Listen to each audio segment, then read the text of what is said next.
Assalamualaikum warahmatullahi wabarakatuh. Saya Najamti Abdul Rahim akan membincangkan tentang meneroka umur akil balik remaja daripada perspektif Islam. Okey, kita akan lihat abstrak. Abstrak dalam tajuk ini ialah umur akil balik seorang remaja ini kita dapat dikaji dan dilihat daripada berbagai sudut penerokaan seperti faktor fizikal, emosi, biologi serta melalui sudut pandang Islam. Kajian ini bertujuan untuk meneroka pendapat-pendapat responden mengenai umur yang dikategorikan sebagai mencapai umur akil balik. Jadi, kaedah yang digunakan ialah kaedah kualitatif. Temu bual secara bersemuka mendalam telah dijalankan terhadap 10 orang responden yang terdiri daripada kaunselor sekolah, doktor perubatan, agamawan, ibu bapa serta remaja lelaki yang berlingkungan umur 11 hingga 20 tahun. Dapatan kajian ini telah dikategorikan kepada 3 tema iaitu definisi akil balik dan ciri-ciri akil balik.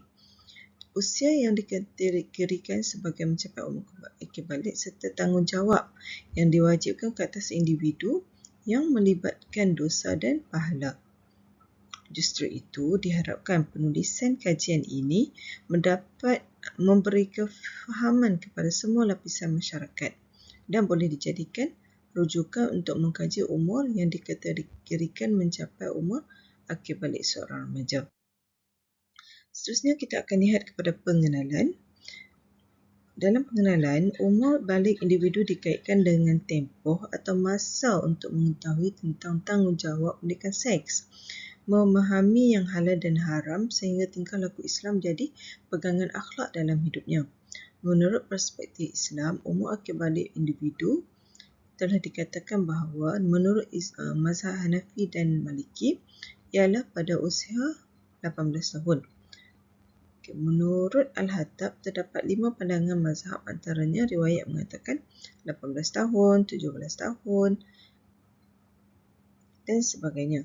Mazhab Syafi'i dan Ahmad melihat hal umur balik ini seorang itu pada usia 15 tahun Qamariah dalam kalender Islam.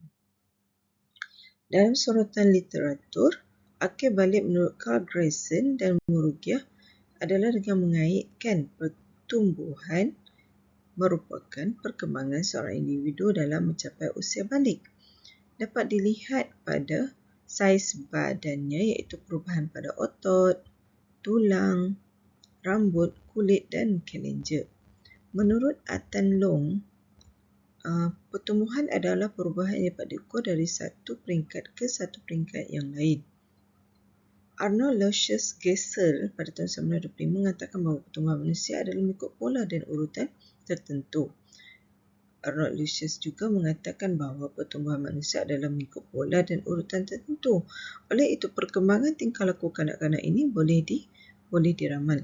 Pendidikan seksual secara Islami adalah panduan ibu bapa dalam mendidik anak-anak untuk memelihara keturunan, iaitu salah satu tuntutan dalam maqasid syariah.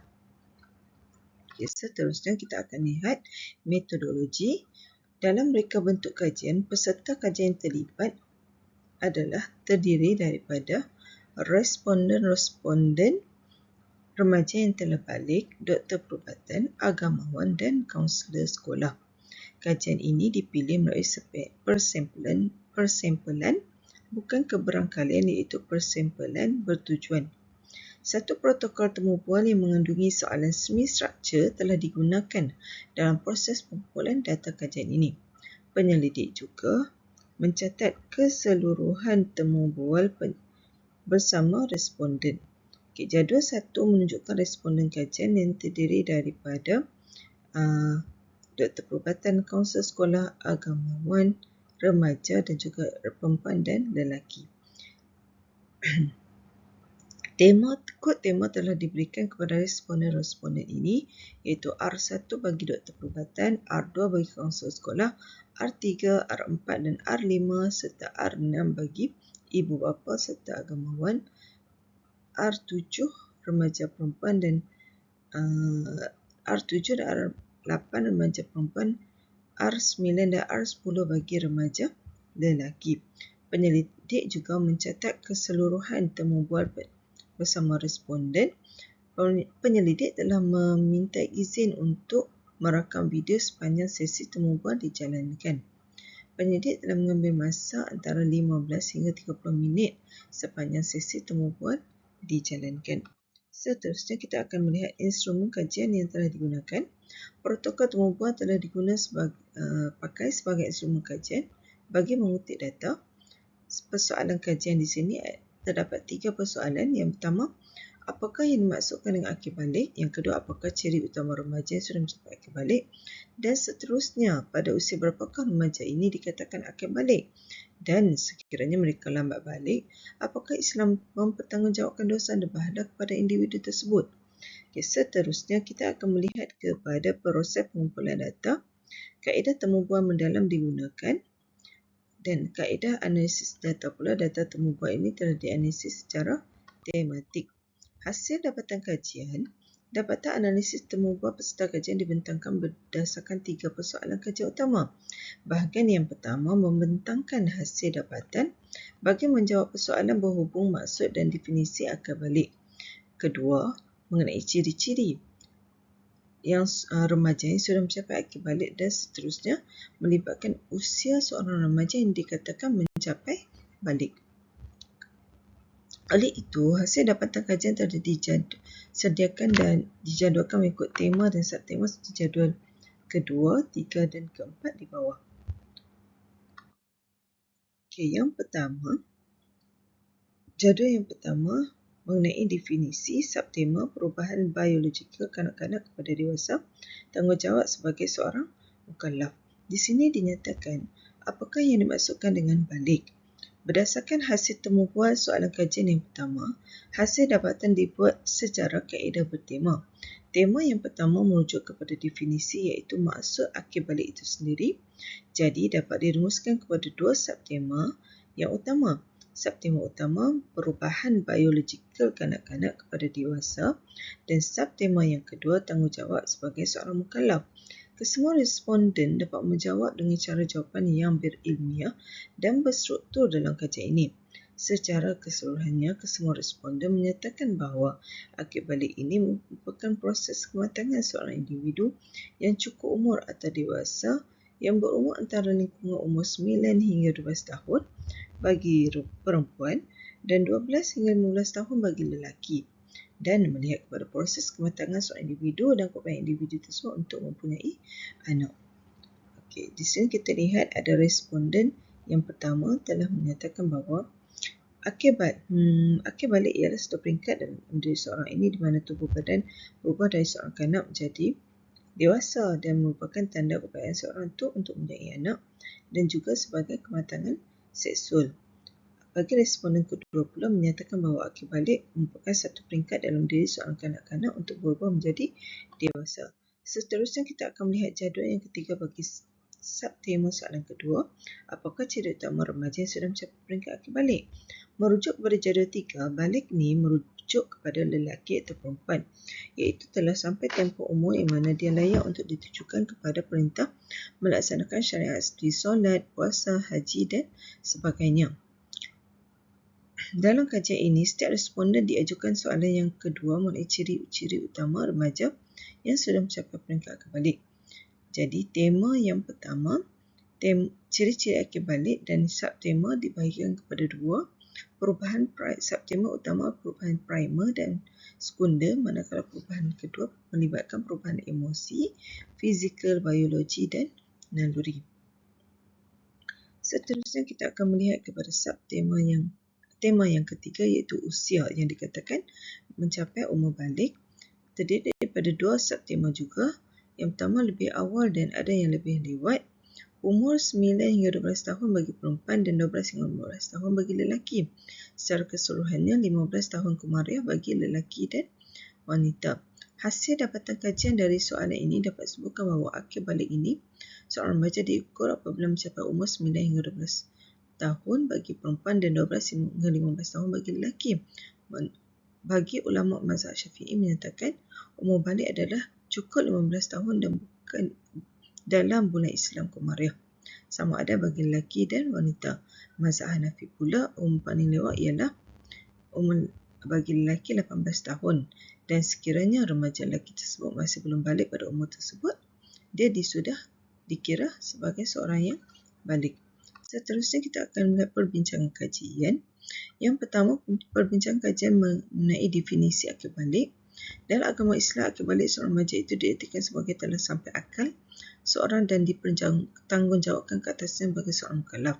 Mukallaf di sini bermaksud orang yang dipertanggungjawabkan dengan kewajipan dan perintah untuk menjalankan hukum tuntutan agama Islam serta menjauhi larangannya atas dasar orang tersebut sudah mencapai usia dewasa dan mempunyai akil balik serta telah sampai seruan agama. Ini merujuk kepada Kamus Dewan edisi keempat. Akil adalah maksud berakal, cerdik dan pandai. Balik pula, seorang lelaki atau perempuan itu telah sampai tempoh umur layak ditujukan kepada perintah melaksanakan syariat Islam. Ciri-ciri akil balik dalam perbincangan kajian mengatakan bahawa menurut responden, ciri-ciri balik dapat disimpulkan bahawa menurut Islam, mengenai had umur akil balik bagi mazhab Syafi'i adalah 15 tahun komariah.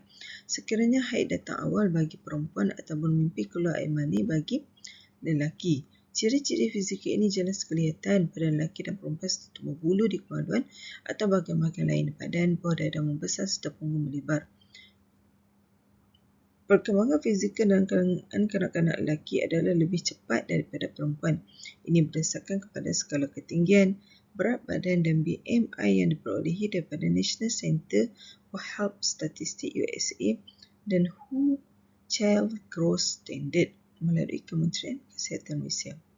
Seterusnya kita akan melihat dapatan daripada responden menyatakan bahawa menurut mazhab di Malaysia, apabila sampai umur akil balik 15 tahun komariah, dia sudah dikira mencapai umur balik.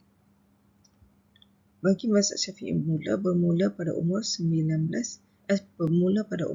tahun. Jika datang haid sebelum dikira darah fasad, iaitu darah yang rosak bagi perempuan. Jika darah yang keluar itu berterusan dan bila umur dia 9 tahun baru dikira darah haid. Tanggungjawab dosa dan pahala pada kanak-kanak tersebut dikira ketika umurnya 9 tahun. Bagi mazhab Hanafi pula, umur paling lewat bagi lelaki ialah 18 tahun dan jika dia tidak mimpi dan dikira balik, sebaik saja mencapai umur 18. Bagi remaja perempuan, 17 tahun jika tidak datangi ada haid sebelum itu dan dikira sebelum datang haid dan balik. Implikasi kajian mengenai akil balik seorang individu ini amat memberi kesan positif kepada masyarakat. Semua kaum dan agama mempunyai tata cara tersendiri untuk mendidik anak-anak bagi menghadapi tempoh memasuki fasa balik ini. Kajian ini dapat membantu golongan remaja khususnya untuk lebih mendalami tanggungjawab dan perkara penting harus dititik beratkan. Kajian ini juga terdapat batasan ataupun limitasi. Antaranya dalam kajian ini ialah sampel kajian kebanyakan responden terdiri daripada perempuan. Oleh demikian disarankan agar responden tersebut terdiri daripada kedua-dua jantina pada masa akan datang. Kesimpulannya, akil balik adalah tempoh masa pada kanak-kanak lelaki dan perempuan yang sedang membesar dan mengalami proses kematangan seks. Akil balik juga merupakan peringkat fizikal yang membawa kepada kesuburan dan perkara yang dipanggil ciri-ciri jantina sekunder.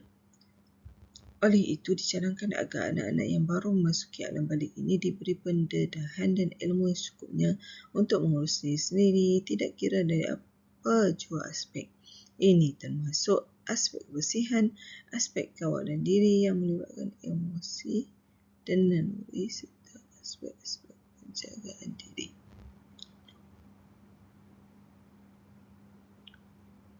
Supaya mereka tidak terkejut atau panik apabila melihat perubahan yang berlaku pada tubuh badan mereka, sama ada melibatkan perubahan primer atau sekunder. Sekian, terima kasih. Itu sahaja yang dapat saya sampaikan pada hari ini. Assalamualaikum warahmatullahi wabarakatuh.